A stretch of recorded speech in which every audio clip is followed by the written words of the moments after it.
So welcome again to the Self-Belief series. Today we have a bonus session, which is session 8. After doing the first 7, I had such great feedback from everybody that I wanted to keep going. And so I reached out to my friend John, and he has kindly agreed to be on the Self-Belief series today. And I'm so glad that you're here, John. John, thank you so much for agreeing to do this. I really appreciate it. Thank you very much for having me. So when I first asked you, what did you feel or think?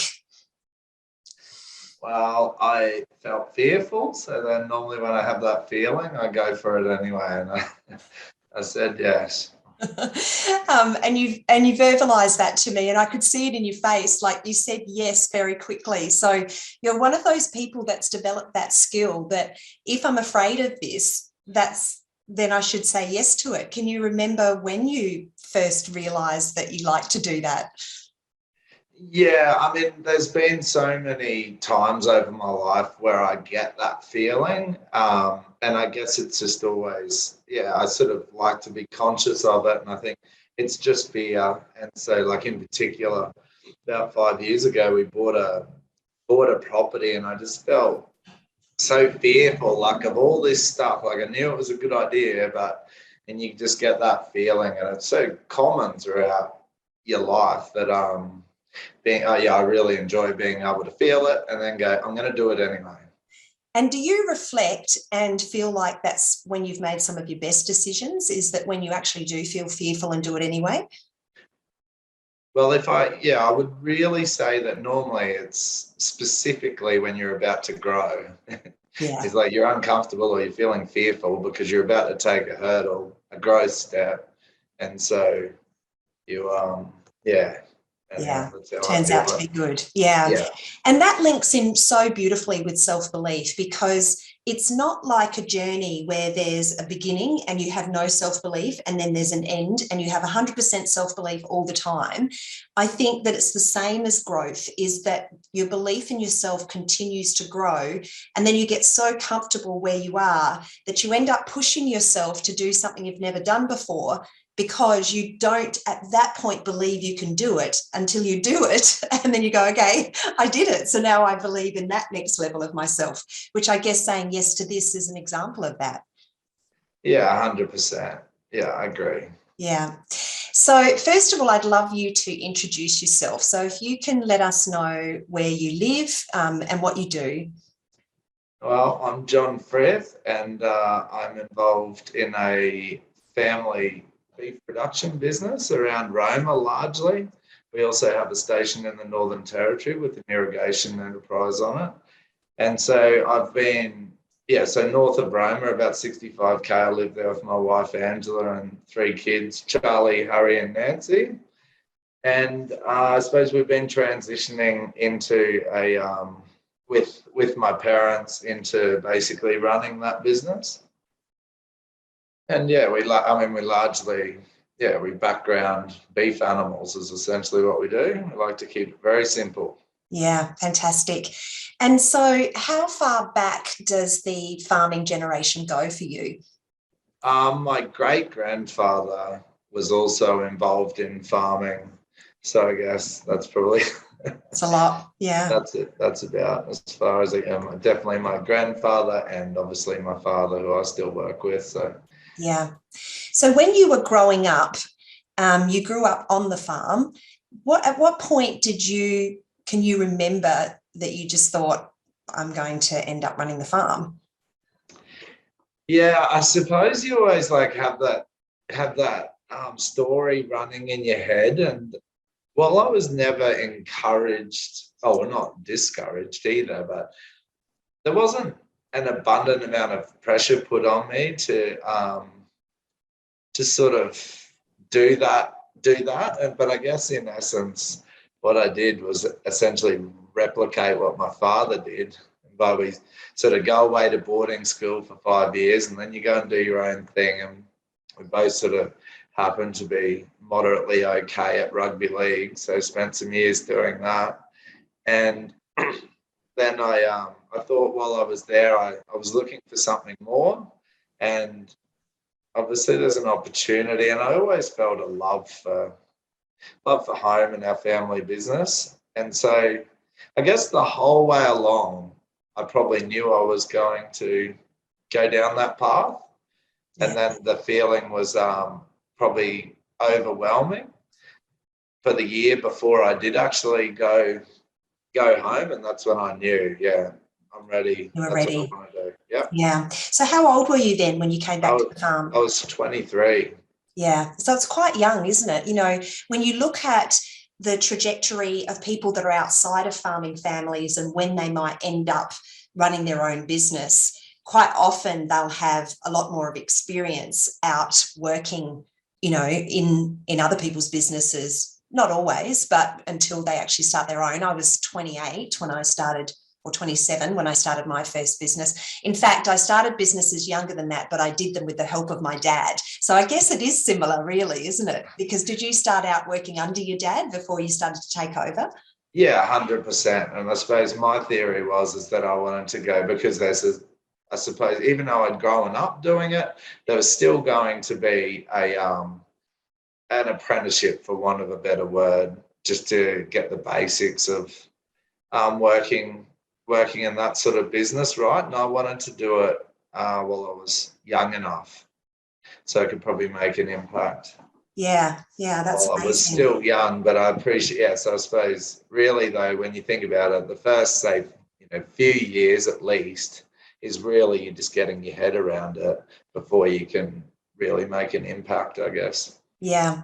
And tell me more about the rugby, because I know that just from the time that I've known you, that you are naturally ambitious and you do love growth. So did you throw yourself into rugby? Yeah, rugby league, rugby and rugby league. Yeah, it was definitely a big part of my childhood, and I guess, always I wanted to play professional rugby league. A lot of my friends who I grew up with probably had a lot more ability than me, most people do, and but they never sort of had that on their to-do list. Whether it was because my father did it or not, I'm still not sure, but I wanted to tick off on it. And Yeah, it's interesting, isn't it? I think that, you know, we talk a lot in Soul Pleaser about beliefs because obviously that's what molds us. And so a belief is just something that we have heard on repeat or with strong emotion attached to it or modeled and seen in other people's behaviors. And some of them are brilliant. You know, some of them are so positive and really serve us. And some of them we decide over time, you know, that's not working for me anymore. So I'm going to replace it with a new one. But if you grow up, you know, watching your dad being successful in a sport, for example, you know, I think that that's wonderful inspiration and you can see how that led you into it. But I'm interested to know your thoughts on how much weight you would put behind somebody's belief in themselves and ability, you know, in the example of a sport like rugby. um, well, I would say it is extreme because just believing that you are good enough because it's such a competitive environment, which so happens to be pretty much full of alpha males in a lot of ways. And just that, and you've always got imperfections. Like there's always things you could be better at that you can't change. You know, some things you can change, some you cannot. And having the belief um, in yourself or that you belong would be a very big part of making it in that arena, I guess. And now in business, I don't think it's any different. Like in agriculture, people probably undersell themselves a little bit. Like if you believe in your product, in the way you operate, uh, it just that helps. I mean, if you believe in the story, other people will too. Yeah, And so true. rugby league's definitely an extreme example of that, I believe. Yeah, look, I agree. I wasn't good at sport, so I don't know anything about sport in terms of the technicalities of it. But I may have shared with you before that when my eldest daughter was in year 7, which at the time was the end of primary school, I ended up being roped into coaching her netball team. And although I wasn't a good netball player, we won the premiership. And when I look back at it, what I believe happened was that I was so supportive. I drummed self-belief into those girls. Yeah. You know, innately I knew that's what I could do, was encourage them and tell them that they were doing a great job. And when they dropped the ball or when they made a mistake, I shut my mouth. I didn't say anything. They got nothing. But when they did something, no matter how small it was, I was encouraging. And I think particularly at that age, that's really, really powerful.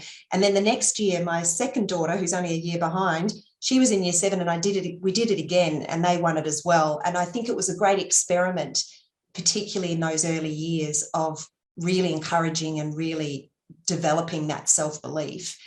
And I love how you've made the parallel between sport like rugby and, you know, in agriculture, because I think that we can have a self-image of ourselves, and if we don't allow that to expand, then we can't reflect that in our business. Because if you label yourself as a farmer, then you might be tempted to always be out on the tractor, for example, and always doing the, you know, day-to-day work.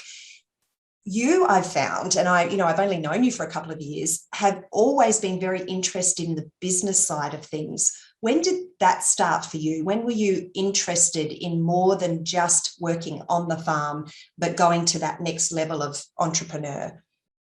I'd have to trace it back to probably when I was about 18.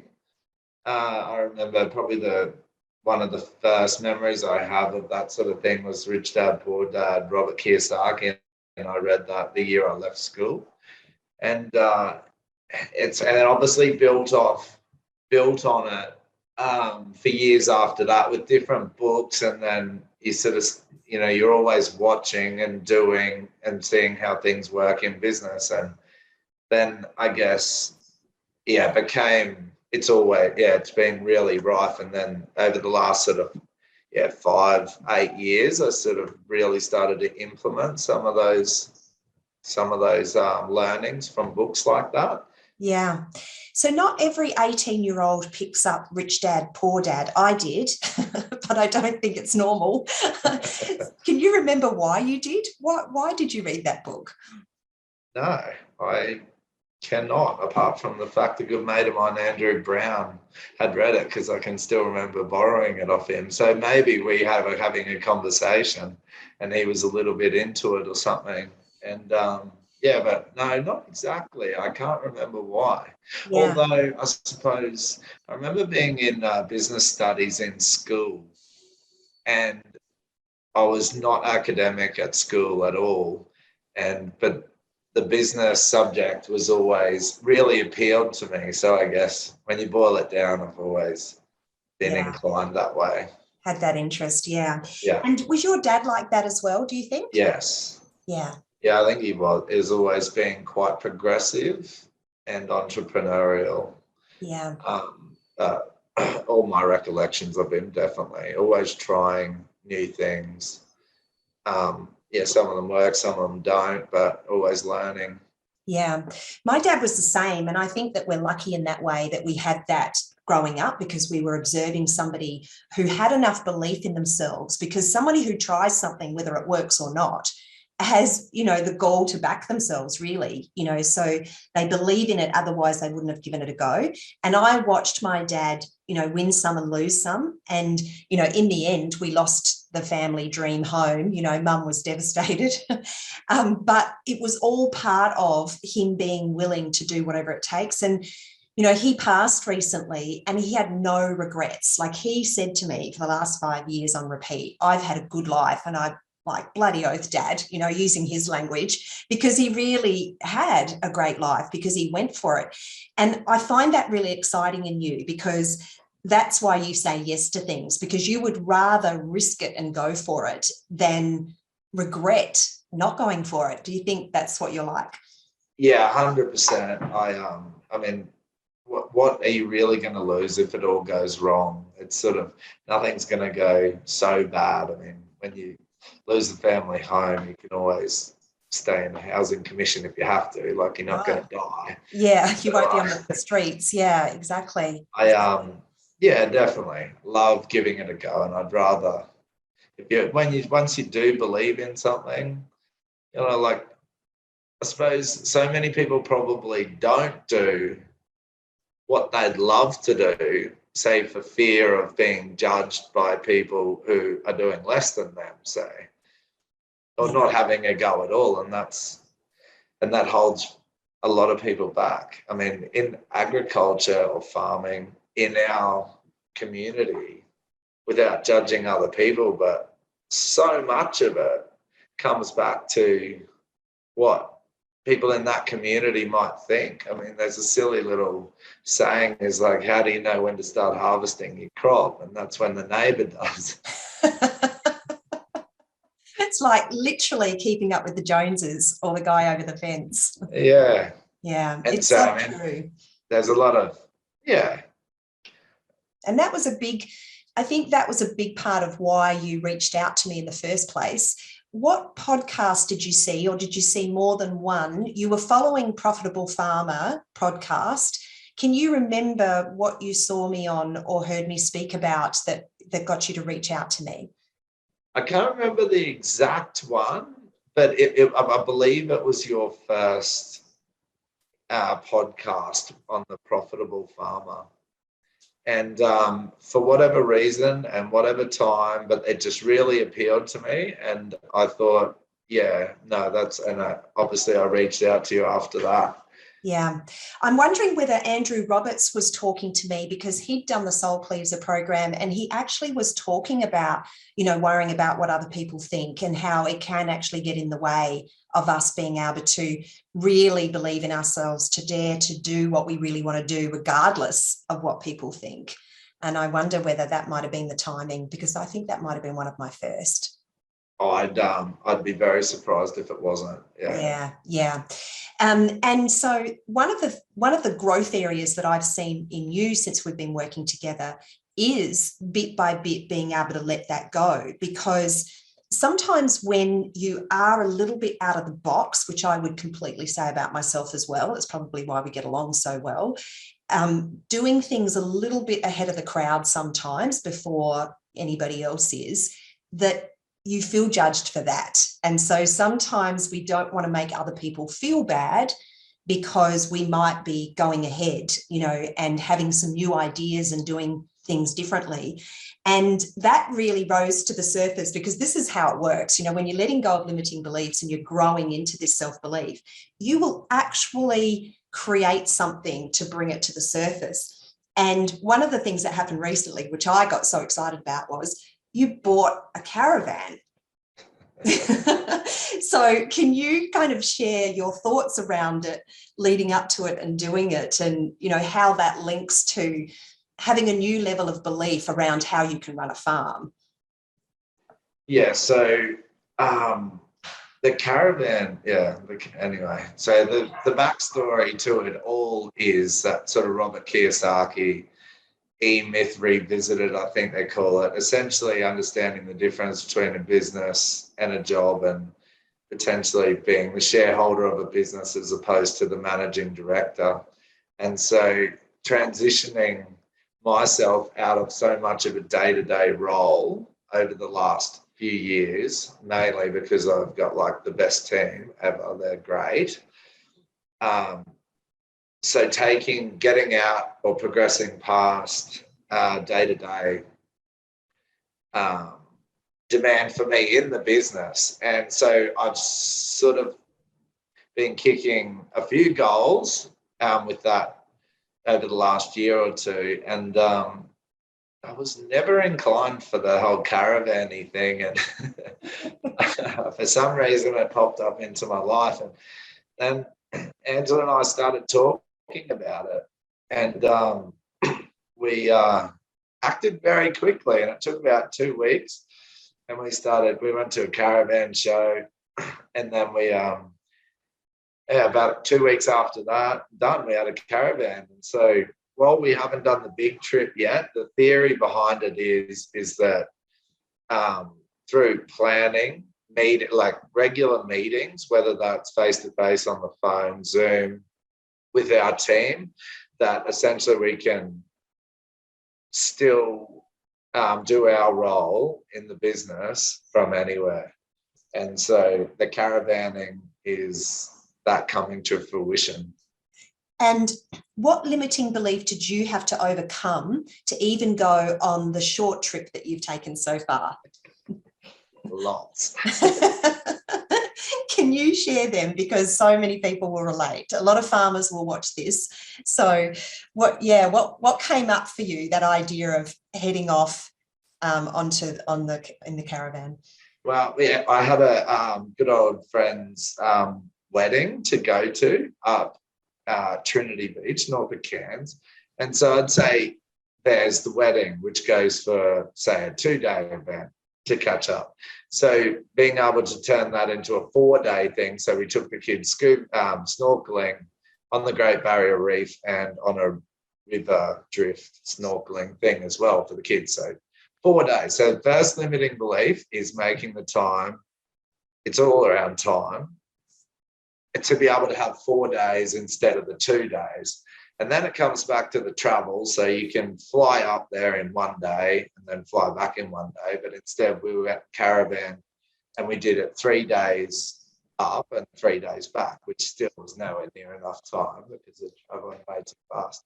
So the limiting beliefs is it's okay to be away, and like the world isn't going to end because I wasn't there for an extra week or whatever it was. Like everything still carries on. So, I mean, there's probably a fair few different beliefs in there, but the number one is about time, like where just allowing yourself the extra time to enjoy it. Otherwise, we would have gone up and back to Trinity Beach and missed out on that whole experience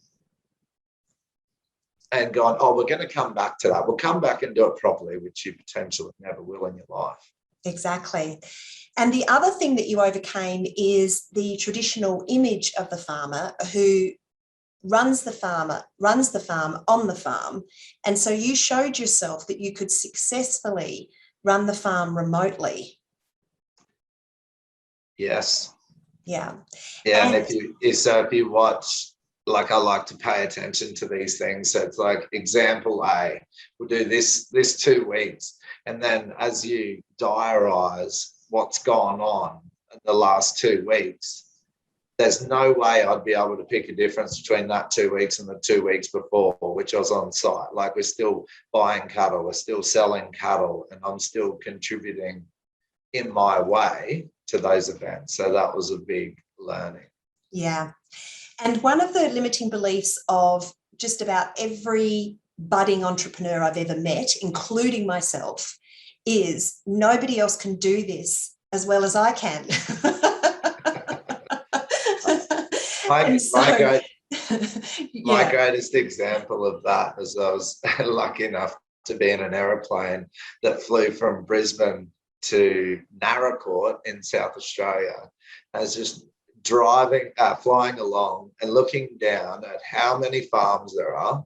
Like, so when you add it up over all those hours, just so many people.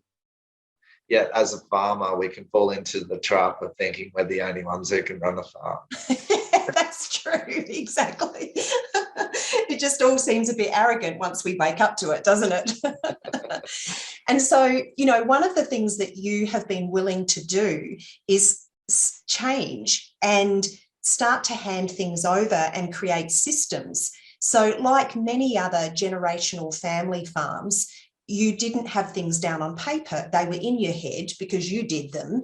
And even if somebody else was doing something, they could call you and you could tell them. And so as we've, progressed through our work with this, you've been able to get things down on paper in a really simple way out of your head. And now you can forget about it because you could literally be gone for months and people have something that they can refer to. And so it's really, I love the way you compare it to a McDonald's franchise. You've realised that you can actually create a franchise with your farming business and you could pick it up and do it again if you wanted to. Yeah, 100%. And so that, what we aim for is one is having the right people in the right places. So we've got a good team. And then we got that enterprise model right. So that's nice and easy and replicatable. And one of the biggest learnings for me was when you asked me to write down or write how to do my job. And when I started doing it, I was like, oh God, it's actually quite simple. I'm not that great afterwards. Look how easy my job is. Damn it. I know, because in our mind, we just really think that there's no other way of doing things until we start to think about it. And you have started to just hand this over and then hand this over. And, you know, they might come back with some questions for a while. That's great. But ultimately, you can delegate. And I think it's the biggest stumbling block for a lot of farmers to create that freedom is the things that they keep holding on to. What I love is a couple of times already in this conversation is you have, with a big smile on your face, said, I have a great team. There are so many farmers out there that do not believe they can find good people. So what is the secret to getting a good team? Well, I'd say probably comes through when you're actually advertising or looking for them or attracting them. And so buying into your own story, or if you believe in your story, then if you portray that when you're conducting any sort of business, and then obviously that flows onto a recruitment process, and then the right person can be attracted, they can find you because it'll appeal to them. If you say in a job ad, if you tell them what you do and the things you care about, then they're going to be attracted to that. And then the other thing is probably once you get those good people, not holding them back. So letting them grow. So I think that like once they have the ability and they've got the tools, let them go. And it's up to you to get out of the way a little bit and let them really own it. And they do, and you're not the only one who can do the job. You know, there might be, you could do it A or B, but it won't really matter as long as you get to the same place in the end.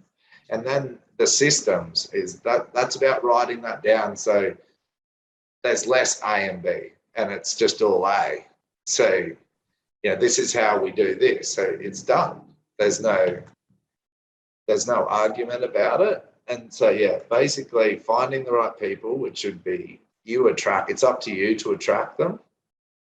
And then once you get them, putting the systems and the education around them so that then they're allowed to grow in particular and do grow.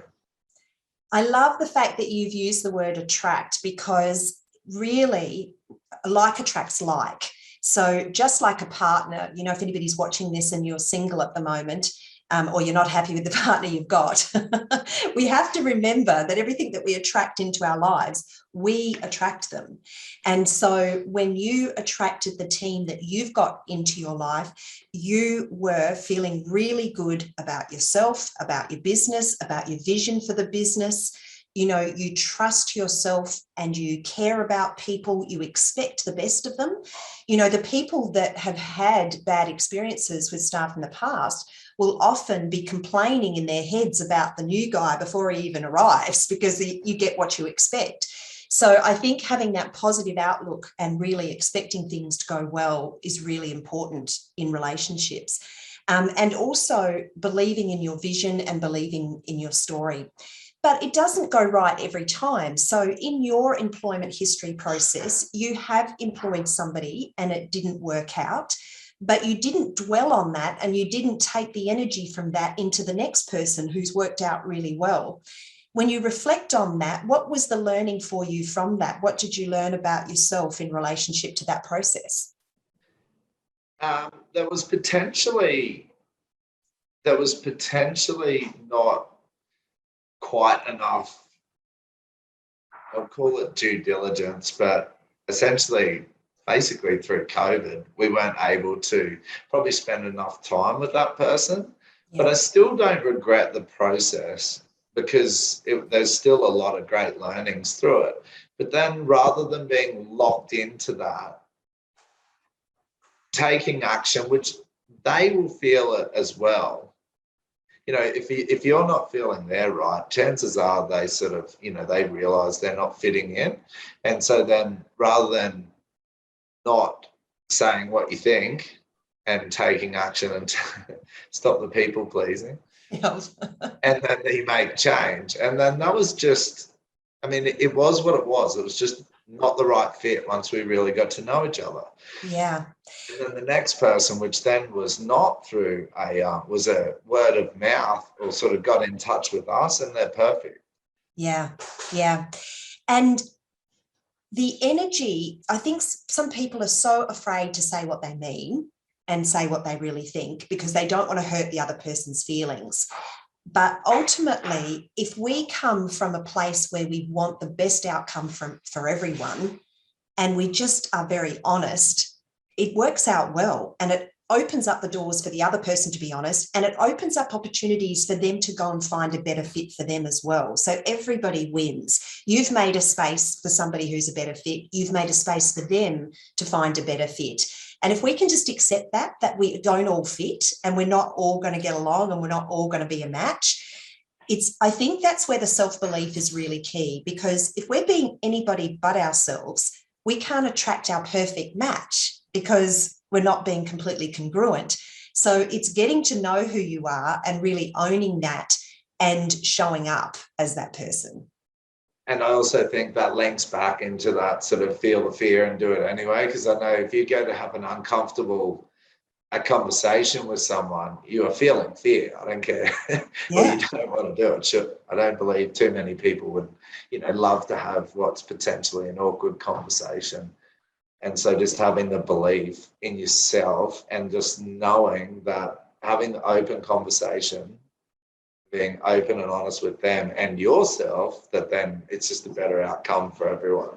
Yeah. And it spills into every area of your life, doesn't it? So it's not just business, but it's relationships as well. Like sometimes we can feel things aren't as great as they could be in our marriage or with our kids or with our siblings. There's just this, we can't put a word on it, but it's just this angst. We're not saying it. It's like the elephant in the room. And I think that when you do the work on yourself and you really start to understand energy and align with energy and raise your vibration, that this stuff naturally comes up and it starts to resolve itself. What have you found since you've been working with me in terms of your relationships? I think basically across the board, they are better because I try to be conscious of it. I know if I am holding back something that I really want to say, and instead of holding it back and then rerunning it sort of through your head after, which just then makes it more difficult, is to say, no, better to get it up and out in the air, say it. Yeah. Yeah. And just whatever it is, and it's, if you're telling the truth and it's a measured response to something, that then it's up to them if they choose to be angry about whatever it is you say. And so accepting that. So if there's an argument to be had or whatever it might be, best to get it done. Yeah, totally. Often they surprise you and you think they might be really offended by it or something like that, annoyed, and it's actually quite fine. Yeah, absolutely. And so how has your relationship with your dad evolved over the time that we've been working together? I think that, it is significantly, just more honest. And so, when you're in family business, you can have, you have two different visions about, what might work. And at the end of the day, they're probably only a variation on the same thing, but it's still important to each person. And I think our working relationship has grown substantially better. And just that comes from just being upfront, sort of saying where you're at and why. Yeah. Yeah. So you're speaking up a lot more. You're saying what you really mean a lot more. But the other thing I've really noticed in you is you have a lot more empathy for your dad. I mean, you've always loved him. You've always had a good relationship and you've always admired him and felt grateful for him and your relationship and business. but just understanding where he's coming from. And I think that really softens us. Like if we can have a broader perspective than just our own, and we can look at a situation from their point of view, because I won't let you off the hook for 1 minute if you're in a limiting belief, I'll call it out. I think that that trains you to not only see it in yourself, but to see it in others. So then you can just look at a behaviour and go, I get that. I get where that's coming from. Yeah, 100%.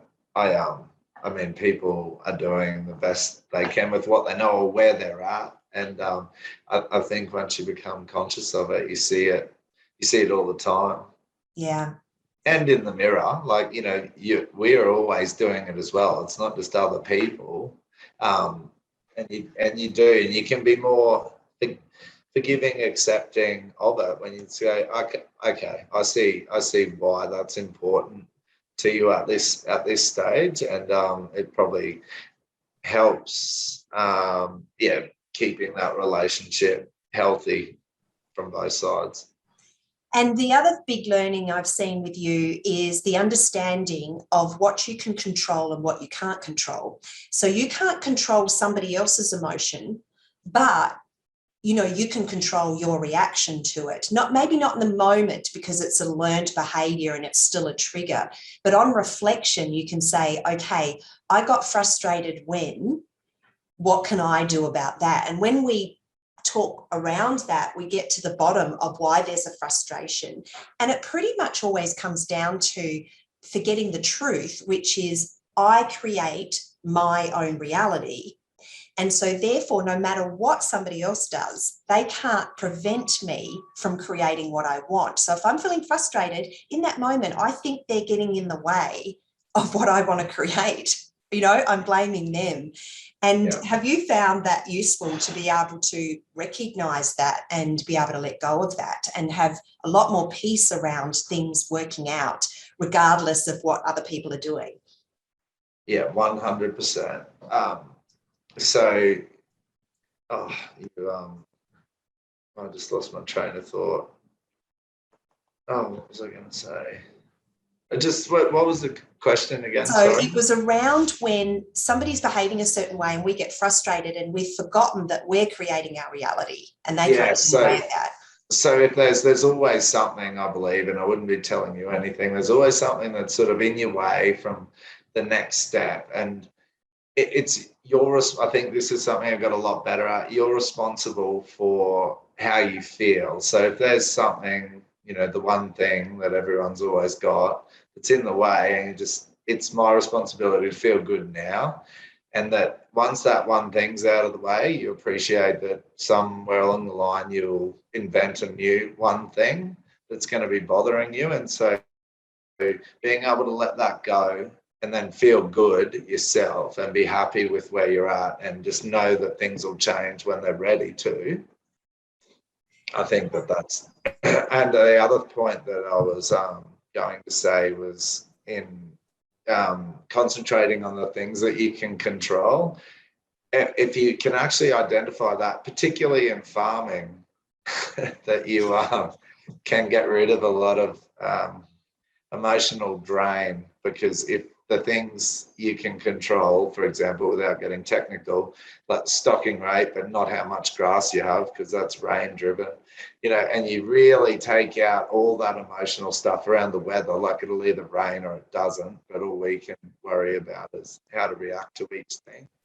That in agriculture, way too much time, and particularly conversation at social events, is taken up concentrating on things that you cannot control. Yeah. And, at this point, taking the conversation to another level, which will lose some people, which is absolutely fine, what you're starting to experience. So it's one thing to hear it from somebody. Well, it's one thing to read it in a book. And first of all, go, well, that's a load of rubbish. That's the first step. That can't be true. The next level is to start to think maybe it's true, I hope it's true, and to sort of understand it at an intellectual level. The next level, I think, is to work with someone like me who is experiencing it and go, well, I trust her. I believe she's telling me the truth, and I can see evidence that her life is reflecting the fact that the better you feel, the better things go. and it can be quite unexplainable sometimes. And then the next phase is when you actually experience it yourself. So would you say that that's where you've got to, where you are now experiencing that if you make how you feel a priority, you get up in the morning, purposely, deliberately feel good. And then if you are triggered and you fall off, you become aware of it as soon as you can and feel good as soon as you can again, that things seem to fall into place. Definitely. So when you feel good and you put that onto other people, naturally they feel good when they're around you, and everything seems to go better, and you do seem to attract a lot more opportunities, better. Yeah, just people enjoy it, I believe. And it's not an act, because you can actually manipulate how you feel. You can feel good if you choose to. For me, I know, and this is funny because I was not someone who enjoyed going for a run, but I know now, for me to feel at my best, I need to exercise. This is a new phenomenon. Yay! You've read it a million times, and people say that you feel better, but until you do it, and I just know now when I start falling off that bandwagon, if I go back and go for a run or, sweat in some form, that I will feel good. And the flow-on effect, you can see it. If you're just engaging in a conversation and you're on a higher vibration, that it naturally picks them up as well. Yeah, absolutely. And so this was a really important thing for you to experience during something that people might call a frustration. So you were going for a license, which required legal people to be involved, and big organizations that like a lot of paperwork. And so everybody else was really taking it very seriously. And, we like to talk about business being a game, life being a game, and it being fun. And when you noticed yourself kind of catching their vibration about it, because the lawyer has to take it very seriously so they can bill lots of hours and put lots of time into it. No offense, lawyers. And from your point of view, when you just relaxed about it and actually went direct to the people that you're getting the license from and just built some rapport, it was like everything changed and you were able to just let it go. And it's such a powerful way to do things, isn't it? Yeah, no, definitely. I mean, having a visualization of how that's gonna play out, and then just letting it be and knowing that it's all gonna be fine one way or another, I think that's also extremely powerful. And let it be is probably the biggest takeaway for anybody who's watching now or watches the recording, is let it be, which means stop thinking about it. Like if you've done the bit that you can do, you've handed it over to the people who are the experts, just let it go and think about something else. I think that we are trained to think about the latest problem, the latest hurdle, and all of our energy goes in that, and then we just get more of it. Yeah, and say if it is something where each like a involvement, a meeting, and then the next one is in a week's time, but you've done all you can, rerunning it in your head for a week is not going to be advantageous, because once you've made your contribution, and just if you know that it's going to be fine, just put it away, as opposed to this could happen, that could happen. It doesn't matter. Yeah. What will be, will be. Yeah.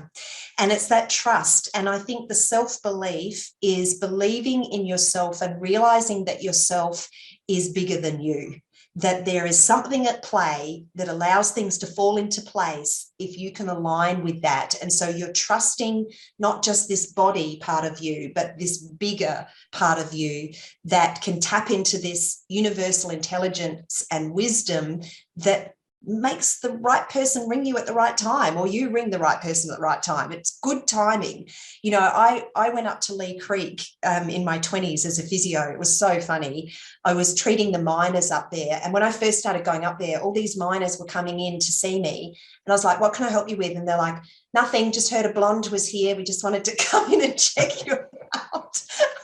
It was ridiculous. But I met this guy up there, and he was a geologist, and he was really free, like he was a real hippie. And he just said to me, "You live a charmed life." And I've never forgotten it. And I do live a charmed life because I really do look at life through rose-colored glasses, and I expect the best. I just expect things to go well. And so I have had good timing in my life because of that attitude. But I've realized that I can teach that attitude to other people. You know, you don't have to be born with it. You can develop it. And even if you have it, you can expand on it and get better and better at it. Because I think that you've started out like that, but you're still growing. It doesn't mean you show up and you've got a good attitude and you just never, ever grow. I think you can just continue to grow. Everybody can. Yeah, definitely. I mean, I feel responsible for a lot of the great things in my life, but there are a lot of great things, and I am really thankful for it. But it's not, the story's not over. You know, there's a lot more good things coming, and ever expanding. It's exciting. It is. It's really exciting. That is such a good note to end on, because it really sums up the growth that you've had to now, the growth that you've got to look forward to, and what an exciting industry you're in, life you're in. You're an entrepreneur. It just happens to be agriculture right now that you're playing with. It is. Yeah. Thank you. Thank you so much, John. Absolutely fantastic to talk to you, and I really appreciate it. Thank you, Tracy. Thanks, everyone.